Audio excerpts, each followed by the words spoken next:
მოგესალმებით, ეთერშია სამედიცინო გადაცემა იმპულსი, მე ლანა ჯაფარიძე ვარ. თვალის ტკივილი, ქავილი, სხვადასხვა სახის გამონადენი ეს ყველაზე ხშირი მიზეზია იმ დაავადების, რომელიც კონიუქტივიტის სახელწოდებით არის ცნობილი. დღეს სწორედ ამ დაავადებაზე ვისაუბრებთ, რა იწვევს კონიუქტივიტს, გადამდებია თუ არა ეს დაავადება და როგორ დავიცვათ თავი. ამ კითხვებზე უფრო ცალ სტუმართან ერთად ვისაუბრებთ. ახლა სიუჟეტი ვიხილოთ.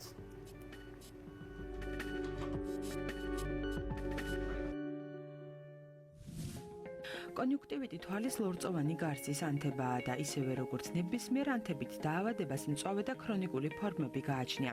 დაავადების განვითარება საცხოვრებელ გეოგრაფიულ ადგილმდებარეობაზე და სეზონზეა დამოკიდებული. კონიუქტივიტი ჰაერწვეთოვანი და კონტაქტური გზით ვრცელდება, ძირითადად თვალის, ხვირის და პირის ღრუს ლორწოვანთან ხელის შეხებით. ეს დაავადება შეიძლება თვალში სხვადასხვა ბაქტერიებისა და ვირუსების მოხვედრამ გამოიწვიოს.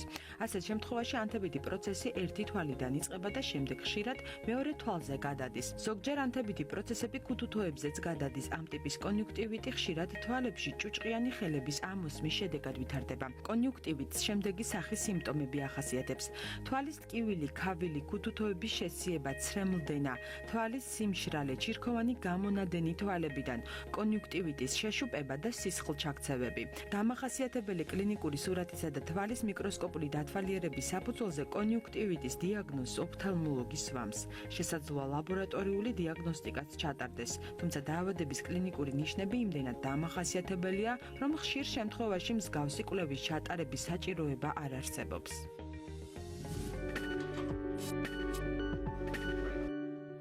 კონიუქტივიტი ამ თემაზე სასაუბროთ სტუდიაში ოფთალმოლოგი კახა შარაშიძე მოვიწვიეთ. მოგესალმებით ბატონო კახა, მადლობა მობრძანებისთვის.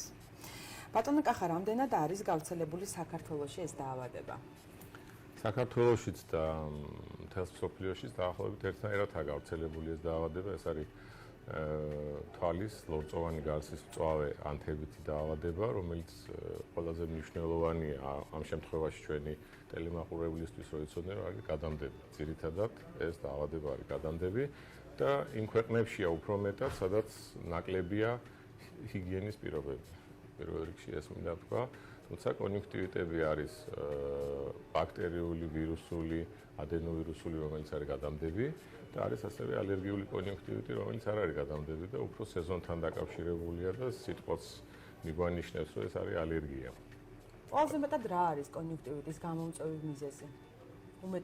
უმეტესწილად ისევ უნდა ვთქვათ, რომ ეს არის ინფექციის გავრცელება. ინფექცია ვრცელდება ადამიანიდან ადამიანზე. ძირითადად ეს ინფექციის გადადება ხდება ჩვენი ხელის მეშვეობით, ფიზიკური კონტაქტის მეშვეობით. ეს აირწვეთოვანი გზით არ გადადის და ამიტომ ამდენად საშიში არ არის, რომ ეს დაავადება გავრცელდეს ძალიან სწრაფად, მაგრამ თუ ჰიგიენის პირობებს დავიცავთ, ალბათ შესაძლებელია, რომ თავი დავიცვათ კონიუქტივიტისგან. ახლა მე მაგალითად გეტყვით, რომ ამდენი წელია ექიმი ვარ, უამრავი პაციენტია დღეში. ამდენიმე კაცი მაინც მოდის კონიუქტივიტით დაავადებული, მაგრამ მე არც ერთხელ არ მქონია და არც ჩემს თანამშრომლებს შემთხვევა, რომ გადაგვდებოდა კონიუქტივიტი, იმიტომ რომ ვიცით რა უნდა გავაკეთოთ. პირველ რიგში ამ პაციენტთან კონტაქტის შემდეგ უბრალოდ ვიბანთ ხელს საპნით და ეს არის ყველაზე მნიშვნელოვანი. ახლა შემდეგ ვიმუშავებთ რა თქმა უნდა სპეციალური ხსნარებითაც, მაგრამ საყოფაცხოვრებო პირობებში საკმარისია ხელის კარგად დაბანა, ცალკე საპონი უნდა გქონდეს, ცალკე პირსახოცი უნდა გქონდეს, ყველას თავისი ინდივიდუალური და ამ შემთხვევაში ნაკლებია გადადების შანსი. სიმპტომები არის ძალიან თვალსაჩინო. რამდენად ხშირად ხვდებიან პაციენტები, რომ ეს დაავადება აწუხებთ და თუ არის კონიუქტივიტის ისეთი ფორმები, როდესაც თვალის სიცოცხლეს არ იწვევს მაგალითად? კონიუქტივიტი ზოგადად აბსოლუტურად ყველა კონიუქტივიტი იწვევს თვალის სიცოცხლეს და არის ასეთი მცნებაც, აი ჩვენ წითელი თვალის სიმპტომს ვიძახით. წითელი თვალი ყოველთვის არის მიზეზი, რომ უნდა მიხვიდე ექიმთან, იმიტომ რომ წითელი თვალი უბრალოდ არასდროს არ არის, აუცილებლად არის ან კონიუქტივიტი, ან უცხო სხეული, ან ქოვანას ანთება.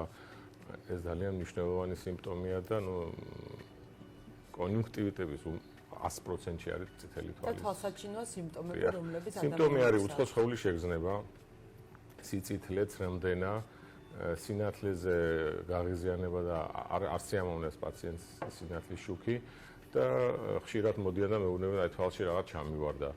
ჩვენ რა თქმა უნდა ვნახულობთ დიდ გადიდებაზე მიკროსკოპით, სპეციალური ხსნარები გვაქვს ფლუორესცეინის ხსნარით, ღებავთ რქოვანას და ასე შემდეგ, რომ ვნახოთ ხომ არ არის ისეთი უცხო სხეული, რომელიც შეიძლება არ ჩანდეს უბრალო გადიდებით, მაგრამ ძირითად შემთხვევებში უცხო სხეულის შეგრძნებაა და არა უცხო სხეული.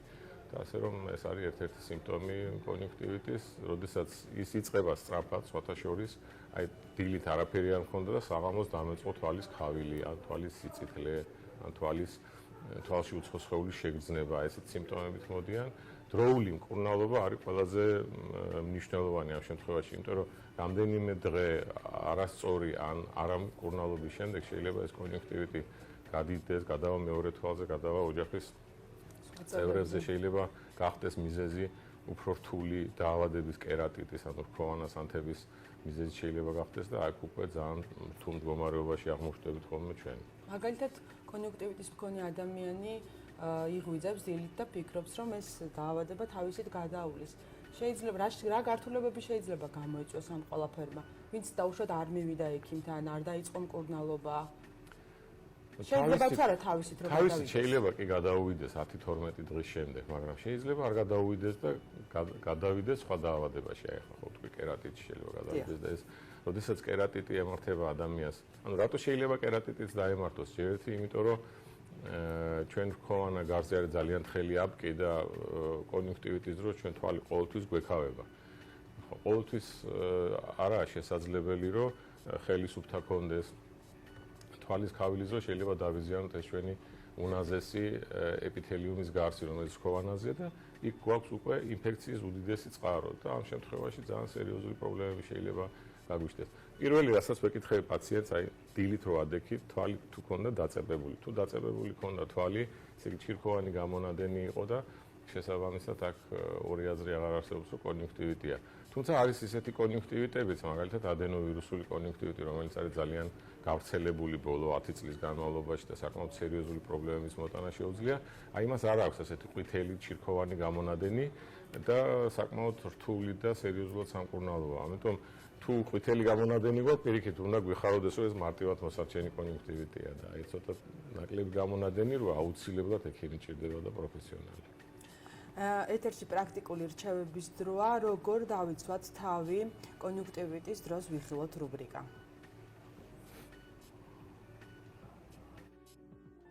კონიუქტივიტის მკურნალობა ჰიგიენური პირობების დაცვას ითვალისწინებს. თვალები დაუბანელი ხელით არ უნდა ამოვიწმინდოთ და მტრიან გარემოში ყოფნას უნდა მოვერიდოთ. ვირუსული კონიუქტივიტი გადამდები დაავადებაა, ამიტომ ამ დაავადების მქონე პირმა არ უნდა გამოიყენოს ის ნივთები, რომლებიც საერთო სარგებლობაშია, რადგან სხვა პირის დაინფიცირებაც შეუძლია. მკურნალობის არარსებობის შემთხვევაში შესაძლოა მხედველობის დაქვეითება, თვალის რქოვანას ანთება და მხედველობის სრულად დაკარგვაც განვითარდეს. კონიუქტივიტის პრევენციის საკმაოდ მარტივი წესების დაცვაა საჭირო. ხალხმრავალ ადგილებს მოერიდეთ, ხელები საპნით ხშირად დაიბანეთ. თვალის ლორწოვან გარს ხელით არ შეეხოთ. განსაკუთრებით მაშინ თუ ჩვენს გარემოცვაში კონიუქტივიტით დაავადებული ადამიანი იმყოფება. ინდივიდუალური პირსახოცი და პირადი ჰიგიენის საგნები გამოიყენეთ.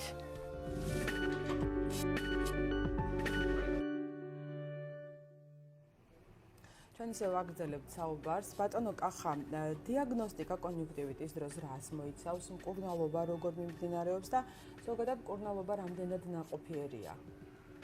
დიაგნოსტიკა არის უნდა ჩავხედოთ თვალში რა ადამიანს, ნაპრალოვანი სანათს ვეძახით ჩვენ, ანუ პატარა მიკროსკოპი, რომელიც ადიდებს და ჩვენ სიმპტომებით ვადგენთ დიაგნოზს. სხვათა შორის არ არის რთული გამოცდილი სპეციალისტისთვის დიაგნოზის დადგენა.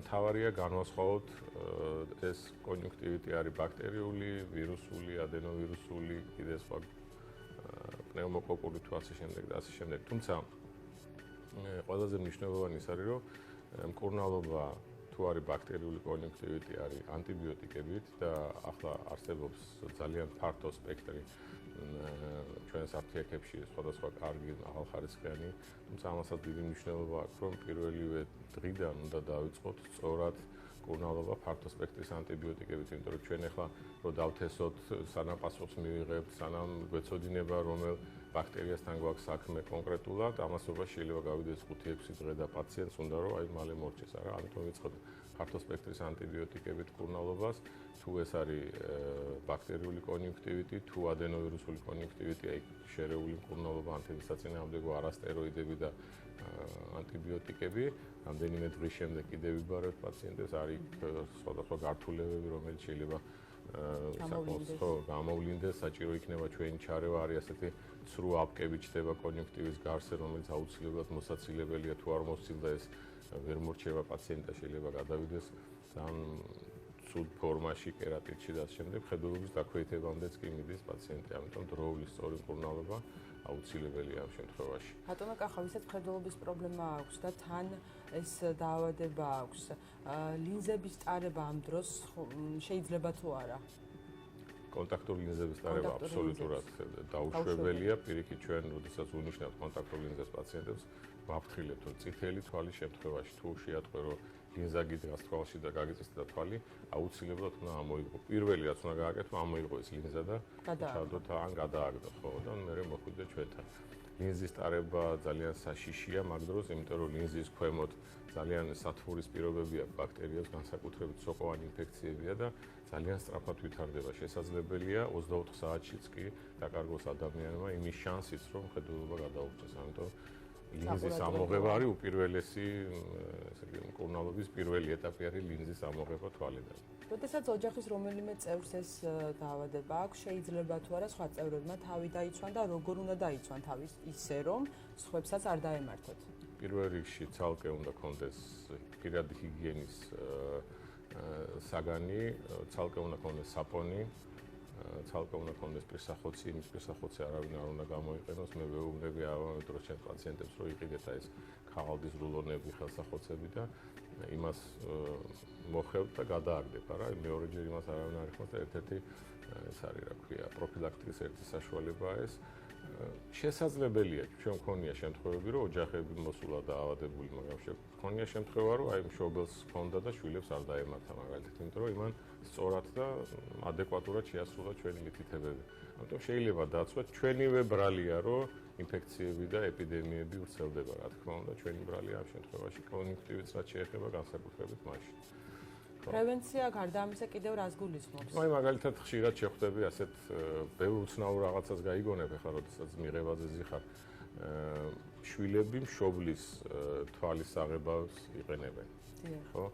აი ეს ცოტა შეიძლება ესეთი უხეში შედარება გამომივიდეს, მაგრამ ეს იგივეა სხვისი აღებავი რო გამოიყენო, აი წამწამზე რო იდებს ერთი პაციენტი, მეორე მის არ უნდა გამოიყენოს არავითარ შემთხვევაში, იმიტომ რომ ეს იგივეა რომ სხვისი უკაცრავად, მაგრამ ჭუჭყიანი საცვალი რო ჩაიცვა. იგივე ეფექტი აქვს ამაზე. ჩვენ გვაქვს ჩვენი ბაქტერიები, რომელსაც მიჩვეული ვართ, არა? და სხვა ადამიანისთვის ის ჩვენი ბაქტერია შეიძლება იყოს პათოგნომური, ამიტომ არავითარ შემთხვევაში სხვისი პირადი ჰიგიენის საგნები არ უნდა გამოიყენოს ადამიანმა, განსაკუთრებით დედების და თავიანთ შვილების, გოგონების ამბავია ეს, იმიტომ რომ ხშირად იღებავენ თვალებს. ესეც ერთ-ერთი ის არის, რა ქვია. საფხული მოდის და მზეზე გასვლა ესეთი აქტუალური ხდება. ვისაც დაუშვათ ეს თვალის ეს დაავადება ექნება, თუ შეიძლება გარუჯვა, მზეზე გასვლა, თუ იმდენად შემაწუხებელია მათთვის სინათლე, რომ ვერ ახერხებენ. ხო, ალბათ ჯობია მოირჩინონ და მერე გავიდნენ, გარუჯვა პრობლემას არ წარმოადგენს, მაგრამ თუ გაუძლო. ზაფხული მოდის და ამასთან დაკავშირებით კიდევ ერთ რაღაცას ვიტყვი, იმიტომ რომ ზაფხული ასევე არის ულტრაესფერის სხივები და ამ დროსაც ხდება სხვათა შორის ელექტროოფთალმია ქვია, ანუ თვალის ქოვანას და კონიუქტივალური გარსის დამწვრობა ზღებულობთ, ამ დროსაც ზღებულობთ წითელ თვალს, ამიტომ ძალიან მნიშვნელოვანია კეპიანი ქუდების დახურვა. ალბათ რაღაც განსაკუთრებულად თუ აუცილებელი არის 11 საათის შემდეგ საღამოს 5 საათამდე ზღვაზე გარუჯვა, ალბათ არ არის რეკომენდებული და ასევე ძალიან მნიშვნელოვანია სპეციალური ზისგან დამცავი სათვალეების გაკეთება. ყველა ოპტიკაში შეგიძლიათ მოიკითხოთ ეს სათვალეები, ჩვეულებრივი ზის სათვალეებია, ყველა ნორმალურ ბრენდს აქვს ეს სპეციალური დამცავი აპკი სათვალის ლინზაში, რომელიც ულტრაესპრეს ხილებს არ ატარებს. ეს ძალიან მნიშვნელოვანი რეკომენდაციაა სხვათა შორის. მადლობა დიდი მოგზაურობისთვის. ჩვენი გადაცემა დასრულდა. მაყურებელს შევახსენებ, რომ ჩვენს შეკითხვებს ოფთალმოლოგი კახა შარაშიძე პასუხობდა. მე ჯანმრთელობას გისურვებთ და მომავალ შეხვედრამდე გემშვიდობებით.